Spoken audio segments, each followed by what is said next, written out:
Hello, Jen here, and I'm going to take you through a really handy recipe for peanut butter crunch bars. Great to have on the go, great to have lurking in the freezer. So without further ado, let's get started. So what we're going to do is I'll run along at a moderate pace so you'll be able to follow along with me.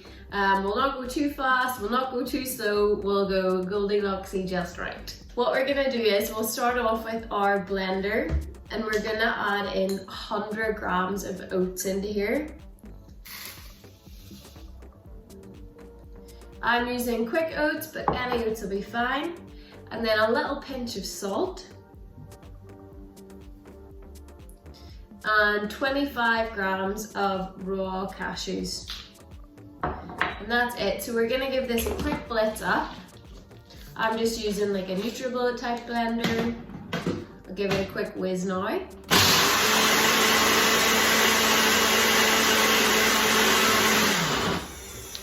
Give it a wee shake and then give it another blitz.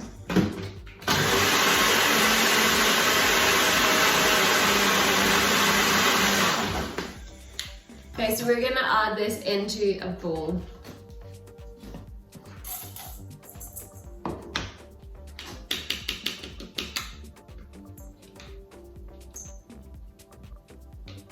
And then next up to this, we're gonna add our nut butter. So I'm using peanut butter, crunchy peanut butter for this, so that gives us a really lovely texture in the bars. Almond butter would work fine, cashew butter, hazelnut butter if you're really exotic. And that's just going straight in. So we've got a 1/4 cup going in, which is working out about 60 grams or so.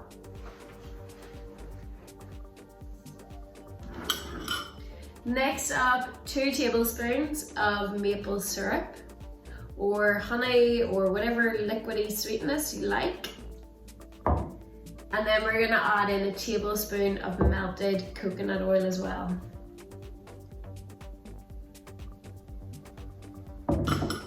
And that is it. You could also mix in a little bit of protein powder if you wanted, some raisins, dates, nuts, whatever else you fancy.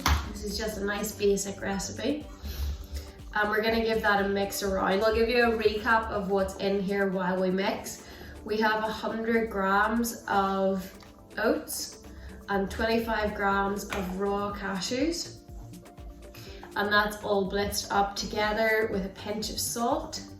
Then we took that out, put it into a bowl and added in a 1/4 cup or 60 grams of nut butter, 2 tablespoons of maple syrup, and 1 tablespoon of coconut oil. So I'll just show you really quickly here. This is what my mix is starting to look like. It's like a moldable dough right now. It depends on the texture of your nut butter whenever you were making this. If the brand you use is really runny, you might need to fridge it for a little while so that it can thicken up. Or you could blitz up a little bit more oats and add that in. A tablespoon or 2 will be plenty. If your nut butter was really runny, then really thick, then you might need to loosen it out a little bit. So you may need to add in a tablespoon or 2 of milk. So you want it to be like this really lovely, malleable kind of texture. Mine actually, I feel like I could add an extra tablespoon of milk, so I'm going to do that right now.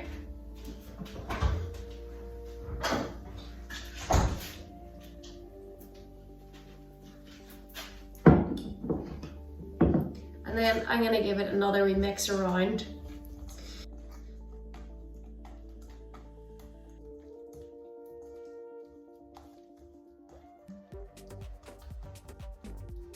So I've got a silicone baking sheet here. A piece of baking parchment is exactly the same.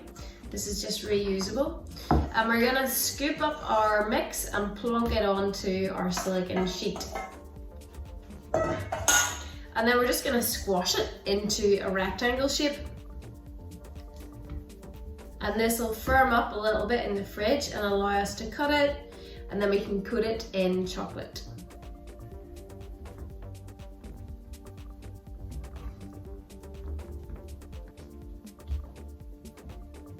This is how mine looks right now. It's going straight into the fridge like this.